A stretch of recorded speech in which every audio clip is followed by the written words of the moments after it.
বর্গভীমা মন্দিরে মমতার সুস্থতা কামনা করলেন কল্যাণ। হিন্দুদের 51 সতীপীঠের অন্যতম পীঠ পূর্ব মেদিনীপুর জেলার তমলুকের বর্গভীমা মন্দির। রবিবার সেই মন্দিরে পুজো দিলেন শ্রীরামপুরের তৃণমূল প্রার্থী কল্যাণ বন্দ্যোপাধ্যায়। পরে সংবাদ মাধ্যমের মুখোমুখি হয়ে বলেন, মায়ের কাছে প্রার্থনা করলাম দিদি যেন ভালো থাকুক এবং সকলে যেন ভালো থাকে এবং তৃণমূলের সমস্ত প্রার্থী যেন জয়যুক্ত হয়। জানা গেছে, রবিবার বিকেলে তমলুক লোকসভা আসনের তৃণমূল প্রার্থী দেবাংশু ভট্টাচার্যের হয়ে প্রচার করবেন কল্যাণ বন্দ্যোপাধ্যায়।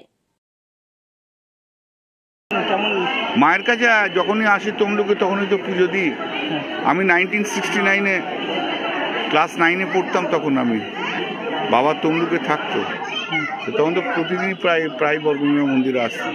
তার পরবর্তীকালেও এসেছি, মাঝেও 2 বছর আগেও এসেছিলাম কোর্টে একটা মামলা করতে এসে।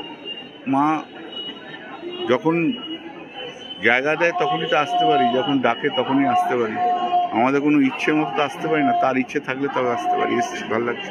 সামনে লোকসভা ভোট, মায়ের কাছে কি প্রার্থনা করলেন? মায়ের কাছে প্রার্থনা করলাম নিঃসন্দেহে প্রথম হচ্ছে দিদি ভালো থাকুক, দিদি সুস্থ থাকুক, এটাই হচ্ছে প্রথম প্রার্থনা।